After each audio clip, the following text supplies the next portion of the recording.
table ronde, si vous le voulez bien, qui est cette fois consacrée,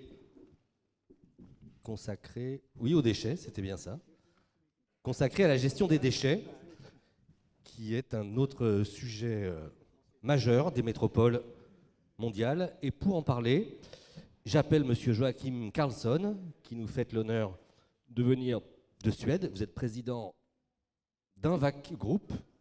Vous nous le direz, vous avez des partenariats avec Veolia, notamment en France. Veolia qui sera représentée par Estelle Brachlianoff. Vous êtes directrice générale adjointe en charge des opérations. Monde, je crois. Ça tombe bien. Bonjour. Daniel Baumgarten, vous êtes directeur du développement durable du groupe Séché Environnement.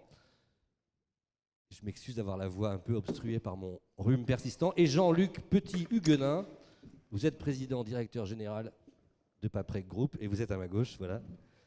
Et je vous remercie beaucoup de venir participer à cette table ronde. Monsieur Baumgarten, vous me disiez en préparant cette matinée que l'expansion urbaine du Grand Paris a un impact très direct sur notamment la dépollution, qui est un des aspects de la gestion finalement des déchets, en permettant finalement, en rendant obligatoire et en permettant la dépollution d'anciennes friches qui sont petit à petit reconverties et destinées à l'urbanisation. Pouvez-vous nous en dire un peu plus à ce sujet, s'il vous plaît ? Merci et bonjour à tous. Effectivement, la thématique que je souhaitais prendre avec vous était de dire que finalement, quand on regarde notre monde du déchet, on est face à deux types de problématiques. Une problématique de stock, celle que vous venez d'évoquer, qui est celle du déchet existant, qui est là et qu'il va falloir traiter. Les sites, les sols pollués sont une grande partie de ces besoins. Et puis après, une de gestion de flux, de ce que nous produisons au quotidien. Et on pourra revenir sur ce sujet-là par après. Mais derrière les deux, il y a un point commun dans cette thématique qui est celui de gérer les aspects de dangerosité de ces déchets et de leur impact qu'ils peuvent avoir sur la santé, soit en effet direct sur l'homme, soit à travers l'environnement. Alors, il est un peu d'usage quand on prépare un forum de ce type-là, que le journaliste, on prépare quelques questions, puis après il dérape un petit peu pour qu'on soit plus naturel. Je vais faire la même chose avec vous. Moi, j'étais dans ce qu'on s'était dit. Ah oui, vous étiez plein dedans, mais moi je vais faire la manœuvre avec vous. Je vais vous prendre tous à témoin un instant. Vous êtes assis tranquillement depuis un certain temps, ça doit être quand même assez dur. Alors je vais vous poser 3 questions successives. Pour répondre, si vous êtes d'accord, vous levez un bras. Tout à fait d'accord, vous avez le droit de lever les deux. Si vous n'êtes pas d'accord, vous ne bougez pas. Si vous vous en désintéressez, vous ne bougez pas. Ma première question, pensez-vous qu'il faille traiter les déchets ? C'est très bien. Deuxième question, pensez-vous que ce soit quelque chose de positif, aussi bien en termes économiques qu'en termes de santé ? La réponse est toujours bonne. Je vais vous poser la troisième question. Est-ce que je peux venir installer un de mes sites à côté de chez vous ? Alors, vous gardez les mains levées parce qu'avec M. Petit-Huguenin tout à l'heure et Veolia, on prendra les adresses parce que ça peut toujours servir. Mais en fait, par ce petit clin d'œil, qu'est-ce que je voulais montrer ? C'est qu'on voit toujours le déchet beaucoup plus loin de soi qu'il n'est et on souhaite le voir loin de soi. Le fameux principe du NIMBY, Not in my backyard. Et pour revenir à la question des sites et sols pollués, effectivement, nous avons historiquement des sites qui sont, pour un traiteur de déchets comme ce qu'est Séché Environnement, qui s'est spécialisé plutôt dans les déchets dangereux, nous avons des gisements extraordinaires et des gisements qui viennent de notre ancienne culture industrielle, d'industries qui ont été abandonnées, qui sont devenues des friches, et qui, petit à petit, ces friches sont rattrapées par l'urbanisation. Et donc ce terrain que l'on pouvait laisser, quitte à avoir éventuellement un impact de santé ou un impact sur l'environnement quelque part, mais c'était diffus, c'était loin de nous, ben, il se rapproche de nous. Prenez n'importe quelle ville, elle avait autrefois son usine à gaz. Et l'usine à gaz, elle était en périphérie de ville. La ville la rattrape, et le site de l'usine à gaz, c'est une très belle pollution aux cyanures, aux hydrocarbures aromatiques polycycliques. Je peux vous dresser toute la liste. Vous avez le tableau de Mendeleïev. C'est exactement le rêve d'un traiteur de déchets. Mais comment en arrive-t-on à en faire quelque chose d'économiquement valable? Pourquoi se mettons à les traiter aujourd'hui? C'est justement parce que la ville s'en rapproche et qu'à ce moment-là, on se met à traiter ces choses-là. Car ce terrain qui avait peut-être peu de valeur quand il était loin, aujourd'hui il est dans la ville et ce terrain va avoir un usage, on va avoir un besoin de ce terrain. Et ça rejoint un peu ce qui a été dit tout à l'heure en parlant de densification, de renoncer à l'étalement urbain, etc. Et juste pour terminer, laissez quand même la parole aux autres, je sais que je suis un horrible bavard. Je vais vous donner un exemple parisien qui a fort bien fonctionné dans ce domaine-là. Le Stade de France était le terrain le plus pollué de France. Il a été entièrement dépollué. Aujourd'hui, vous allez assister au spectacle là-dessus. C'est une façon de traiter les pollutions. Il y avait un besoin à proximité de Paris d'un terrain pour mettre un grand stade. Voilà, ça a été fait. Alors vous me disiez en préparant cette matinée que vous mettiez vos White Spirit et vos déchets dangereux chez votre belle-mère, je crois. C'est exact. Qui n'habite pas Paris. Enfin, pas chez ma belle-mère, sur la commune de ma belle-mère. Sur la commune de votre... oui. Parce que c'est cette gestion de flux, Je vous prie de m'excuser. nos flux de déchets qui sont parfois un peu difficiles à gérer en ville. Lorsque j'ai des déchets dangereux, regardez chez vous, sous votre évier, vous avez tous un fond de bouteille de White Spirit, vous avez un jour débouché un lavabo et il vous reste, sans faire de publicité de marque, du Desktop. Vous allez avoir un tas de choses comme ça chez vous. Et qu'est-ce que vous allez faire de ce fond de bouteille? Normalement, nous avons, et ça fait aussi partie de nos métiers, des structures qui sont capables d'accueillir ces quantités très diffuses de déchets dangereux, les massifier et les traiter en sécurité. Mais encore faut-il que le premier kilomètre, là, ce n'est pas la logistique du dernier kilomètre, c'est la logistique du premier kilomètre, qu'on puisse la faire, qu'il y ait un endroit où l'amener. Alors, il existe les déchetteries. Vous êtes en ville de province, c'est assez facile. Vous trouverez des déchetteries à un certain nombre d'endroits. Vous êtes à Paris, où allez-vous le mettre? Si vous regardez bien, vous trouvez quelques déchetteries, vaguement quelque part sous le périphérique, près de la Seine ou autre. Ce n'est pas facile du tout. Vous passez sur une commune de banlieue limitrophe, vous avez des systèmes de collecte qui sont mis en place avec des entreprises traitant de déchets qui posent à certains jours du mois une camionnette avec un chimiste qui va le prendre en charge. Donc c'est toute une question d'organisation de la cité, au sens large du terme cité, qui permet d'améliorer un certain nombre de comportements. Parce que quand, exaspéré par cette bouteille de White Spirit, vous ne savez plus quoi en faire, vous la mettez dans vos toilettes. Et qu'est-ce que vous faites à ce moment-là? Vous contaminez tout le système de traitement d'eau. Or, si on va vers la ville de demain et que l'on regarde comment on peut faire une gestion raisonnée de l'eau, on a un certain nombre de possibilités de traitement d'eau qui en même temps vont jouer sur les aspects climatiques. Il existe des écoquartiers qui sont conçus de cette façon-là et où une partie de l'épuration de l'eau, la phase terminale, se fait dans des rhizostèpes, donc à l'aide de roseaux, à l'aide de plantes, etc. Mais dès que vous rentrez un contaminant indésirable, j'ai rien contre le White Spirit, c'est un exemple, comme mon White Spirit là-dedans, vous tuez toute cette vie et vous avez un impact qui est extrêmement lointain, qui va avoir un impact fort. Et donc là, on peut parler d'une dangerosité qui n'est pas immédiate, elle est un peu différée, mais surtout, vous l'avez déportée chez le voisin. Donc, dépolluons nos sols, profitons de l'augmentation de la valeur des terrains pour le faire, et sur les déchets en quantité plus diffuse, ayons des organisations de proximité qui permettent une collecte de qualité. Le petit coût supplémentaire évitera peut-être le coût supplémentaire d'un traitement d'un déchet dispersé. Merci beaucoup, Kim Carlson. Thank you again for being with us this morning. Perhaps could you first tell us what are NVAC's activities? Absolutely. Please. Thank you. It's a great pleasure to be here. Thank you for the invitation. It's great to be in Paris, the Valentine's Days as well.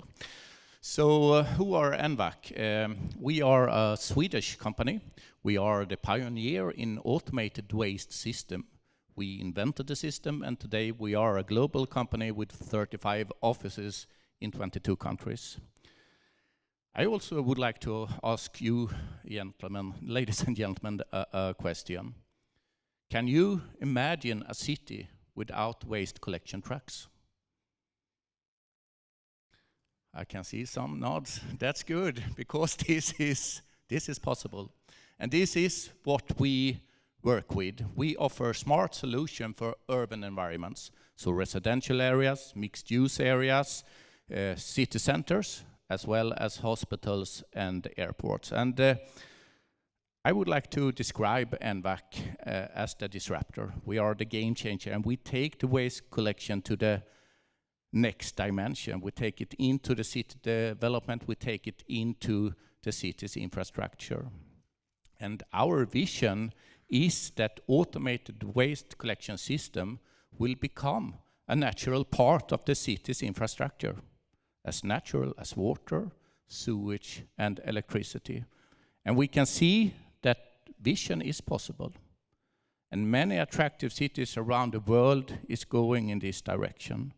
For example, Seoul, Stockholm, Bergen, Singapore. So hopefully now you wonder, how does the system work? So you can easily say the system consists in 3 parts. You have one inlet part with different inlets for each category of waste. You can also have litter bins, self-emptying litter bins. You connect all of these inlets with one pipe system, one underground pipe system that goes to a collection station that we locate outside the development area. In this collection station, we have the equipment to collect the waste. We have a fan system because we collect the waste by air, so we build up an under pressure in the pipe system. We have an automatic platform that operates this totally automatic. And of course, we have one container for each category of waste. So what the users will see is a nice and clean portal with different categories of waste, so one inlet for food waste, one for recyclables, and so on. You leave your waste and recyclables, and this is the last time a human hand touched the waste. Now the magic starts. We store the waste underground, and we transport it by air, 70 kilometers per hour, to the right container. And it's also collection on demand. We are measuring the filling rate in the container, and when it's full, we give a signal to an entrepreneur, for example, Veolia, and Veolia will take this full container with waste or recyclables directly to the treatment plant. And you have some common projects with Veolia. Can you tell us more about it? Yes, we have. So here in France, we have 4 installations so far, and some of them we have done together with Veolia. Donc la transition est toute trouvée avec vous. Vous avez beaucoup d'activités en matière d'économie circulaire et vous souhaitiez nous en décrire quelques-unes. Alors si plus près qu'Oslo, si vous voulez avoir un système de collecte automatique, il y en a un à Romainville, donc pas si loin d'ici. Oui, effectivement. Alors Veolia, on fait évidemment du traditionnel pour la ville, des déchets, de l'eau, de l'énergie. Et puis on fait un petit peu plus que ça, donc d'économie circulaire, mais en action. On investit pas mal en R&D là-dessus. Pour commencer, j'aime beaucoup le fait qu'on soit la séquence déchets soit dans la matinée qui s'appelle fooding, si j'ai bien vu de cette journée, parce que c'est exactement ça dont on parle. C'est faire du déchet une ressource. Quand on parle d'économie circulaire, de boucler les boucles, c'est-à-dire que le déchet devient quelqu'un d'autre, il sert d'énergie, il sert de matière première qui revient dans une cycle de production. Il sert encore une fois d'autres choses et revient. C'est exactement ce qu'on fait. On fait ce qu'on appelle de l'urban mining. En fait, on utilise nos villes comme un endroit où on va chercher des ressources pour reconstruire la ville et faire encore autre chose. Donc finalement, on est dans le fooding de la ville, on est dans l'accès à des ressources. C'est exactement le sujet. Alors j'ai pas mal d'exemples à vous donner. Alors il y a des traits traditionnels, tout le monde pense au recyclage d'un certain nombre d'objets à la maison. Donc ça, c'est bien. Et puis, on a des choses un petit peu plus innovantes. Allez-y. Alors, je ne vais pas vous poser des questions, mais je peux commencer par ça. Est-ce que vous savez ce que c'est? Alors, ça ressemble à un petit jeton en plastique rouge. Vous pourriez le regarder. Rien d'excessivement intéressant. Ça ne sent rien, d'ailleurs, pour ceux qui se demandent, parce que généralement, on me pose la question.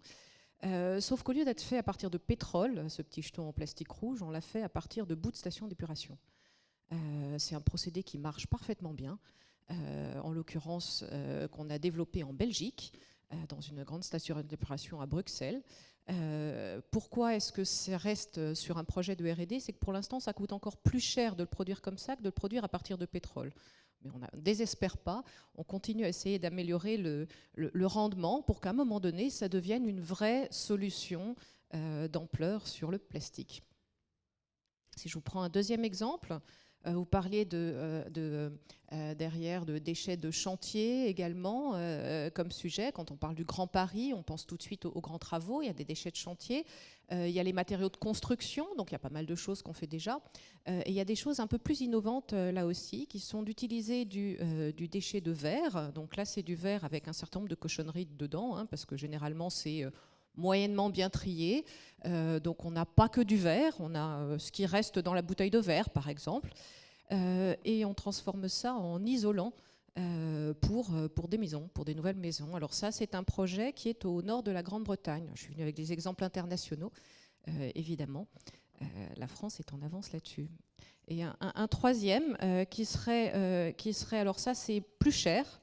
Là, il n'y en a pas pour très cher. Là, dans cette petite fiole, il y en a pour à peu près 1 000 € quand même. Donc je l'ai gardé avec précaution dans mon sac. Je me méfie toujours.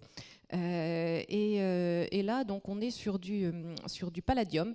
Là, j'ai la petite fiole équivalente de platine. Donc, c'est 2 métaux précieux qui sont utilisés en joaillerie, mais qui sont utilisés en microélectronique aussi, et qu'on a trouvé dans les balayures de voirie. Donc là aussi, dans un pays voisin. Alors vous pouvez me demander, mais comment ça se fait qu'il y ait du palladium et du platine dans les balayures de voirie? Alors au-delà du fait que c'est très compliqué à la fin d'arriver à en faire ce que je vous montre dans la petite fiole, c'est parce qu'en fait c'est les pots catalytiques des voitures qui ont du palladium et du platine et qui petit à petit en répandent un tout petit peu en toute petite quantité sur la voirie, la chaussée, que l'on balaye et ça finit là-dedans. Alors il y en a de très petites quantités, mais ce qui est assez surprenant et intéressant, c'est qu'en fait il y en a à peu près aussi peu ou autant que sur une mine de palladium et de platine, j'allais dire une mine classique dans différents pays. Donc on est vraiment dans l'économie circulaire en action ou l'urban mining. Très bien, écoutez, c'est très intéressant. Monsieur Huguenin, vous auriez pu être sur plusieurs tables rondes, parce que vous êtes à la fois un acteur de la logistique et un acteur des déchets. La dernière fois que je vous ai entendu à la radio, c'était pour donner des consignes électorales. Et comment vous voyez la problématique du Grand Paris? J'ai pas donné de consigne électorale, j'étais juste légèrement en avance pour dire que le passage de l'euro au franc n'était pas une solution pour la France, mais la femme politique qui l'avait proposé a changé d'avis très récemment, puisqu'elle veut garder l'euro, et c'est exactement mon point. Elle a bien fait de garder l'euro, parce que moi, avec une dette libellée en euros, si elle passait en France, ça appauvrissait mon entreprise. C'était ça. Et donc, c'est pas du tout le sujet, je vous prie de m'excuser d'avoir cité ça. Non, mais il n'y a pas de problème. Vous êtes à la fois sur le port de Gennevilliers, donc bref, vous êtes concerné par différents aspects, notamment du Grand Paris. Dites-nous comment vous voyez ces sujets, et en l'occurrence la gestion des déchets dans une métropole telle que celle où nous vivons et qui se développe et qui va se développer très vite. Je dirais on est présent dans un certain nombre de pays dans le monde. Je parlerai un tout petit peu de l'Inde. Et en France, on est un spécialiste, comme nos amis de Veolia, du métier du recyclage. Et donc moi, j'ai pas de problème pour accueillir. J'ai créé 89 usines en France, j'en ai 75 où je suis félicité par le maire parce qu'il est ravi d'avoir une usine de recyclage à côté de chez lui, puisque ce qu'évoquait, c'est pas les déchets toxiques. Donc j'ai pas le syndrome évoqué par Séché tout à l'heure. Je dirais que sur le fond que vous évoquez, la présentation d'Estelle était vraiment excellente parce qu'elle a dit quelque chose que tout le monde ne sait pas, mais c'est que la France est à la pointe dans ses métiers. 2 champions du monde avec Veolia et Suez, 2 champions d'Europe, on va dire, avec Paprec et de Richebourg. Et donc, on est un des secteurs les plus performants. Et contrairement à ce que j'entends régulièrement, on n'est pas moins performant que les Allemands. Et on est à la pointe de ce qui se fait dans nos métiers. Et effectivement, il y a une passion dans ces métiers en particulier comme moi on est un spécialiste du recyclage, c'est d'aller retrouver des choses. Donc de temps en temps, on est des chercheurs de terres rares, on est des chercheurs d'or, on est des chercheurs de cuivre. Et il faut imaginer qu'au niveau de la planète, c'est un très grand mouvement. Au 19e siècle, on a construit l'industrie à partir des mines, à partir des industries extractives, minerais de fer, charbon, pétrole, etc. Et le 21e siècle sera marqué par un très grand basculement. On fabriquera dans le monde entier, de façon majoritaire, avec des matières premières issues du recyclage. Et c'est cette bascule, elle est en train de se produire. Et aux environs, au passage du 21e siècle, il y a eu une matière première emblématique, c'était le papier. On s'est mis à fabriquer dans le monde entier plus de papier à partir de fibres recyclées qu'à partir de la coupe des arbres. Et c'est ce passage-là qu'on va voir tout au long du XXIe siècle. Le siècle là, ce sera le siècle du recyclage. Parce qu'on doit lutter contre le fait que plus il y a de gens qui sortent de la pauvreté, plus ils consomment et plus on a besoin de recycler. Alors, notamment les déblais du Grand Paris. Quelle est votre Alors, vision sur ce qu'il convient d'en faire et comment? Alors, si vous m'autorisez, avant de répondre sur le Grand Paris, je voudrais vous raconter une histoire. Quand je vois dans les journaux qu'il y a du plastique dans l'océan Pacifique, je voudrais que vous soyez certains d'une chose. Ces plastiques ne viennent pas de France. La probabilité que vous ayez des plastiques qui atterrissent dans la mer avec le système de collecte et les usines de recyclage qu'on a en France est quasiment nulle, à part si effectivement votre bouteille d'évian, quand vous êtes au bord de la plage, vous la jetez dans la mer. Mais sinon, tout le reste, ça ne va pas finir dans les océans. Il n'y a aucune chance pour cela parce que ça va être collecté, ça va être recyclé, ça va aller dans des usines qui produisent de l'énergie, ça va fabriquer des CSR, etc. Et donc la gestion moderne des déchets, c'est une gestion qui fait que la ville ne pollue pas. Et ça, c'est très, très important. Et quand on regarde sur 30 ans de temps ou 40 ans de temps, la France a fait un programme, je dirais, main dans la main, le privé et le public, des progrès considérables pour arrêter de polluer et faire au contraire, comme l'a très bien dit Estelle, que nos déchets soient une ressource. C'est leur slogan en plus. Donc ça, c'est vraiment important.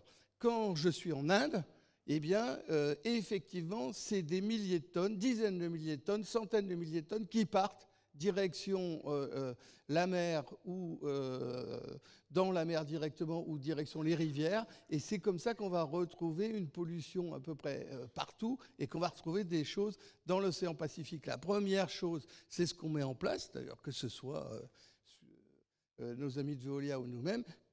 Quand on met en place une gestion moderne des déchets dans ces villes, instantanément, on lutte contre la pollution et on lutte aussi, je voudrais le dire, parce qu'on oublie toujours quelque chose.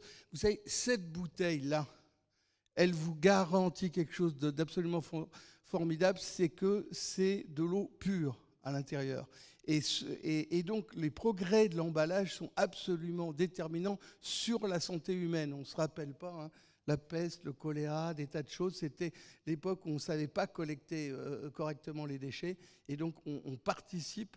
C'est que le XXe siècle, on est passé de 40 ans d'âge moyen à 84 ans pour les Français. En un siècle, on n'avait jamais fait des progrès de ce type-là. Donc la machine est en route. Et pour répondre à votre question sur le Grand Paris, je dirais que ce qui me marque sur le Grand Paris, c'est la première fois qu'une collectivité a mis en place un programme absolument formidable.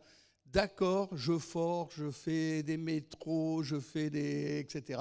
Jusqu'à présent, quand on déblayait, on allait jeter ça quelque part. Et là, le Grand Paris, c'est, attention, chaque fois qu'on perce, qu'on creuse, qu'on fait des choses, on regarde, est-ce que c'est des terres polluées? Est-ce que c'est des terres non polluées? Qu'est-ce qu'on peut en faire? Est-ce que ça va chez Joël sécher ou pas, pour donner un exemple? Qu'est-ce qu'on va en faire? Donc ça passe dans des installations qui, pour une partie, m'appartiennent, parce qu'on sait trier, séparer, etc.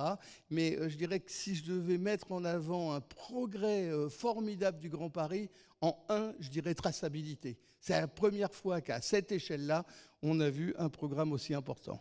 Alors, quels sont vos objectifs pour atteindre ceux fixés je ne sais pas si c'est par la loi, mais je crois que si, sur la transition énergétique, notamment en valorisation des déchets, qui passe de 40 à 70%. Là aussi, il y a beaucoup d'ambition. Comment vous faites pour vous mettre en ordre de marche? Si je prends ma boîte, j'ai démarré à zéro, on fait 12 millions de tonnes.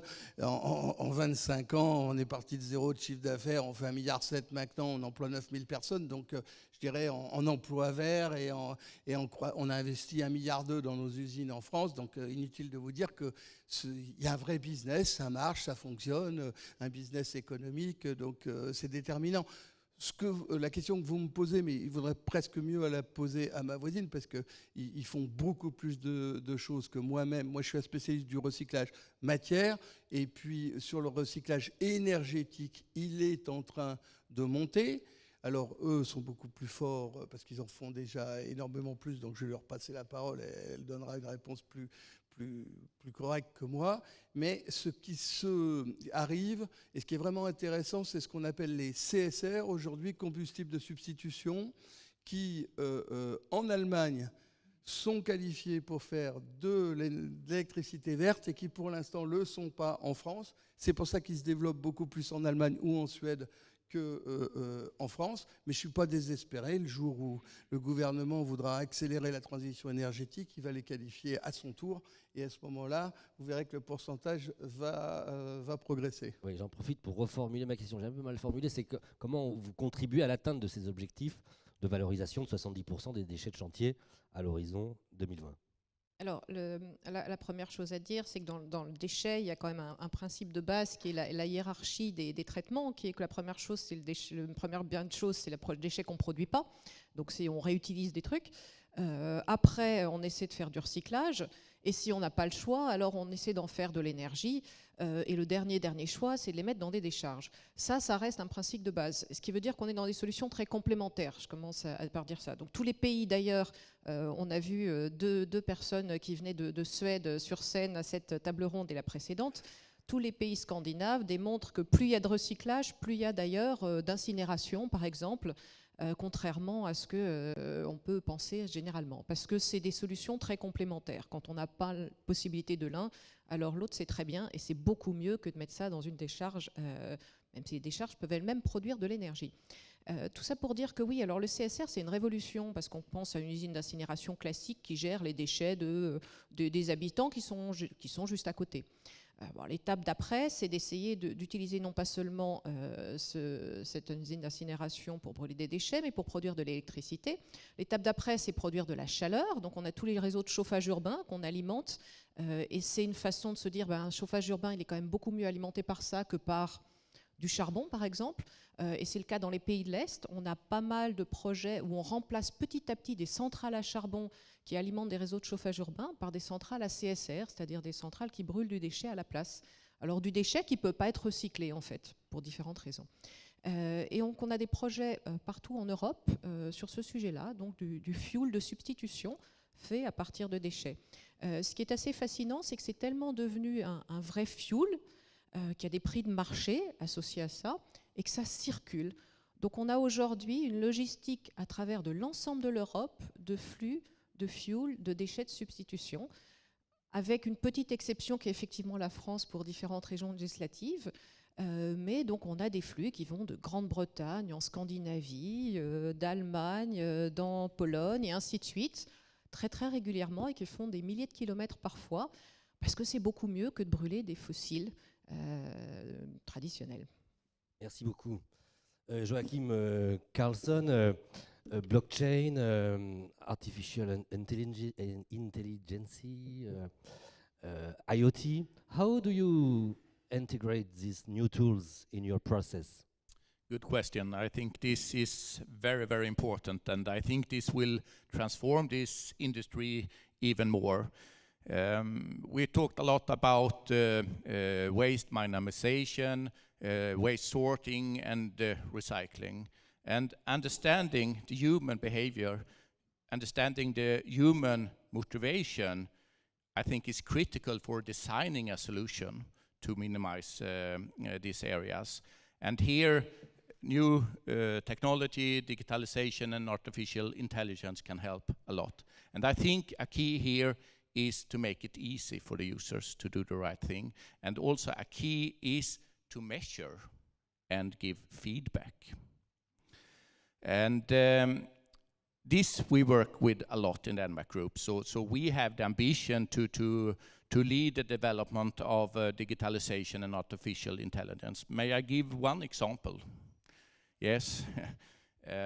Bergen. Have you anyone been in Bergen? Perhaps the person from Oslo? Yes. Bergen is the second city in Norway. And this is my favorite city in the world. Why? They have taken a decision to implement the NVAC system in the entire city. So in the already existing city center, we say goodbye to a garbage truck, goodbye to waste bin. Instead, we are located and implemented smart inlets with an underground pipe system to the collection station. And here, the municipality have put a lot of demand on smart functions. So we started to make a new inlet together with the city, with a unique design to fit the environment in Bergen, of course. Also an inlet that could take care of different users. So it's a smaller inlet door for the residential, a larger for the commercial users, as even an opening so these inlets can be used as public litter bins. Each user has a user access card. With this, you open the inlet. The smart inlet will register and identify the user. We are measuring the amount of waste for the different categories of waste, and we are sending this data, this information to the municipality. They are using this to give feedback, but they are also using this as pay-as-you-throw, because economy could also be a good incentive to change behavior. So if you have more waste, you have to pay more. If you recycle, it's free of charge, so you can choose. These inlets are outside in the city environment, on the sidewalks, etc. So we know we work with ways that reliability is very, very important. It should work 24/7. So the inlet also have a smart function. If there is an error, it's an out of order, then the inlet direct you to the next inlet. That works. So you can always leave your waste. And the people really, really like this because it's clean, it's easy to do the right thing, and you get a good feedback.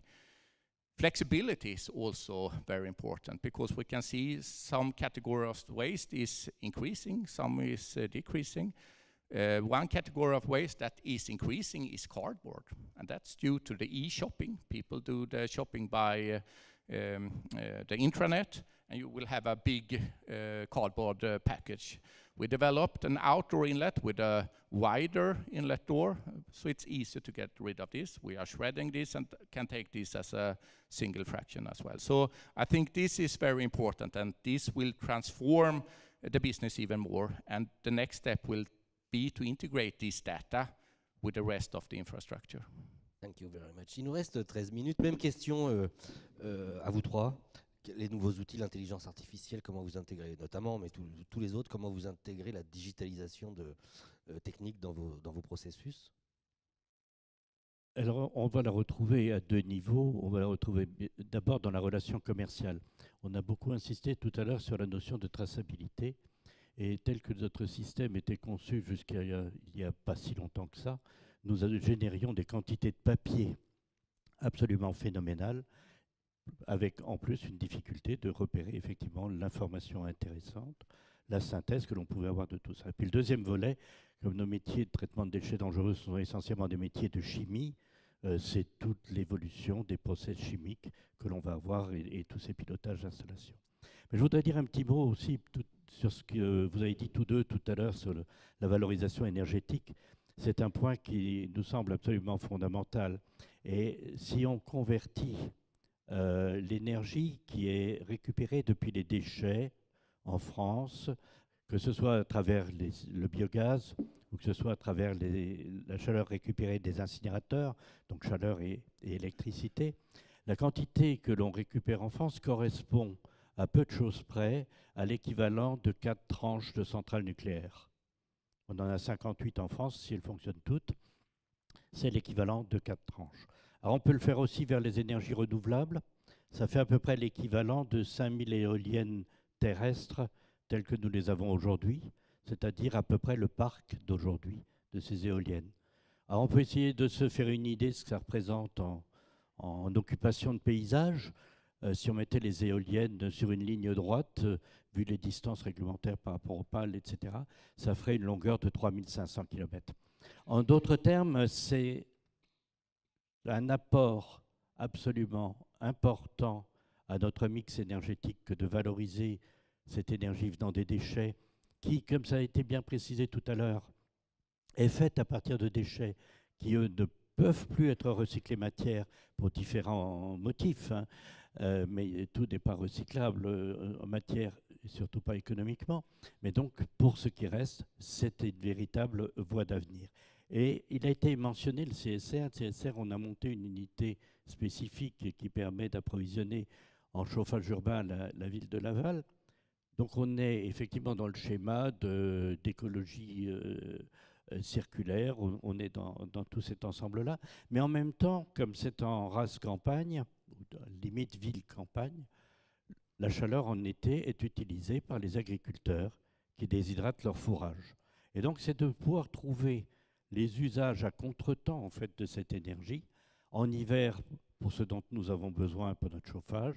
En été, là, c'est le monde agricole. Dans certains cas, ça peut être le monde industriel. Monsieur Petit-Huguenin, même question. Moi, je voulais prendre la question sur vraiment intelligence artificielle et digitale. Ce qu'on fait en France est à la pointe de ce qui se fait dans le monde. Donc, un jour, j'ai lu dans les journaux une licorne américaine valorisée plus d'1 milliard et qui était censée avoir inventé des trucs absolument formidables. Donc, je me suis dit, c'est vraiment embêtant. Et donc, j'ai pris 2 collaborateurs, je les ai envoyés 3 mois aux États-Unis en disant il faut absolument que vous regardiez, parce que ces types-là, valorisés 1 milliard hein, quand même, ils vont nous dépasser, quoi. Ils vont faire le Uber du déchet, on va être. Bon. Puis ils sont revenus. Et alors, l'anecdote, parce que j'adore les anecdotes comme ça, parce que ça décrit bien. Donc, en France, il n'y a pas une ville qui a un plan de collecte dans lequel on n'utilise pas l'intelligence artificielle. Il y a 80% des villes aux États-Unis où ils ne le font pas. J'ai pas un camion, alors ni chez Veolia ni chez moi-même, qui ne sont pas liés avec un satellite. On sait où les placer, on sait le mettre sur le digital pour nos clients et qui voient ce qu'on est en train de faire. La boîte dont je vous parle et dont je tairai le nom, elle a juste 5 ans de retard sur ce qu'on fait tous les deux là, hein, sur ce sujet-là.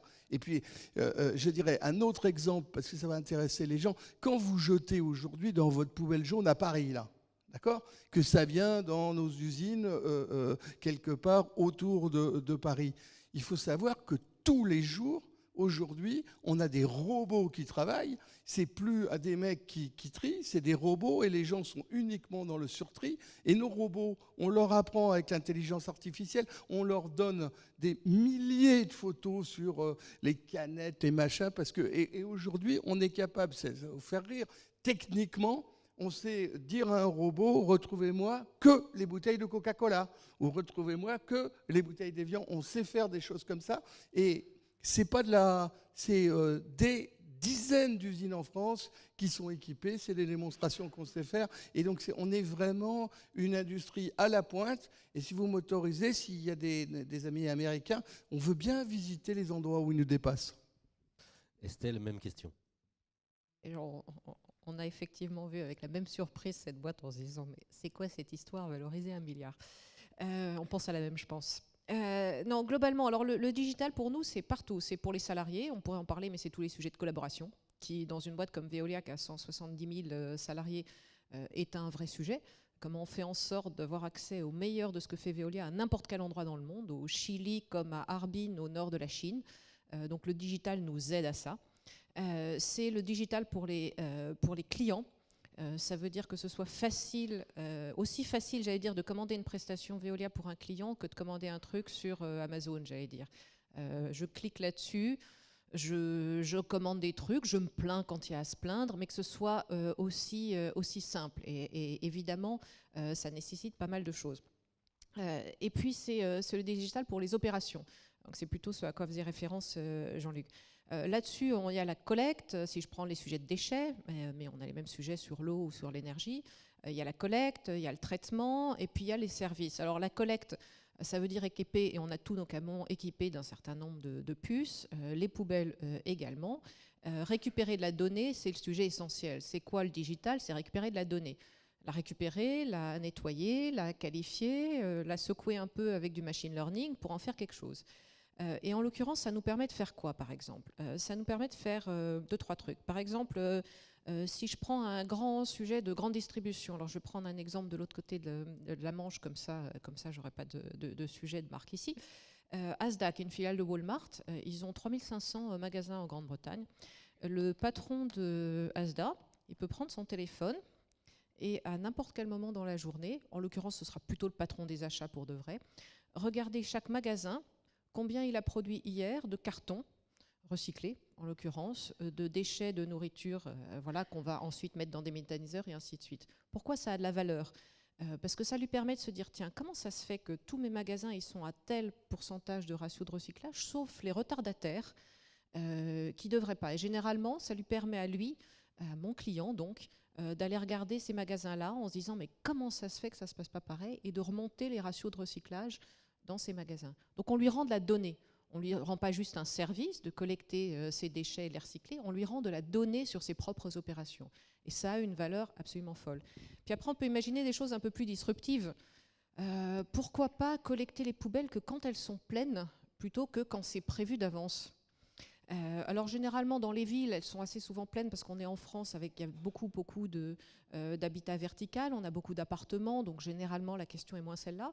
Mais quand on commence à être dans des zones un peu plus périurbaines ou quand on commence à parler de la collecte des déchets privés, là on ramasse parfois des poubelles à moitié vides parce que c'est le lundi et qu'on ramasse toujours le lundi. Et là on peut imaginer, et on a des tests là-dessus, d'avoir des petites puces dans les poubelles qui appellent, j'ai envie de dire, en disant « Attention, je suis bientôt pleine ». C'est des business models là, qui commencent à être très, très différents grâce au digital. Merci infiniment. Nous sommes presque à la fin. One word of conclusion? I think we should be very optimistic for the future. The technology to make a better and sustainable future is here already. I think what's the most critical success factor is to have the right ambition and be brave to take the decisions. Très bien, c'est une bonne morale, monsieur. Je partagerai également l'optimisme de la vision en rajoutant juste une chose. Il faut que celui qui fait le premier geste, le geste de jeter au départ, réfléchisse bien quand il le fait pour le mettre dans la bonne filière. Ça simplifiera considérablement le travail à tous ceux qui sont derrière et permettra d'avoir des performances nettement supérieures. Monsieur Petit-Huguenin. Je vais rejoindre l'optimisme ambiant. On est à la pointe de ce qui se fait dans le monde, dans le métier du déchet. On offre un service à nos citoyens de très grande qualité et qui évolue continuellement. On offre aux industriels, et là c'est très, très important, un service de très grande qualité à la pointe de ce qui se fait, en particulier en matière de recyclage. Donc on a les technologies, on sait faire, avec une France à la pointe. Moi, ça va être un appel à vous. Il y a quoi, 200 personnes dans la salle. Les villes peuvent devenir des réservoirs de ressources pourvu qu'on les mette au bon endroit et qu'on les trie au départ. Donc quand vous revenez chez vous ce soir, pensez-y. Merci infiniment.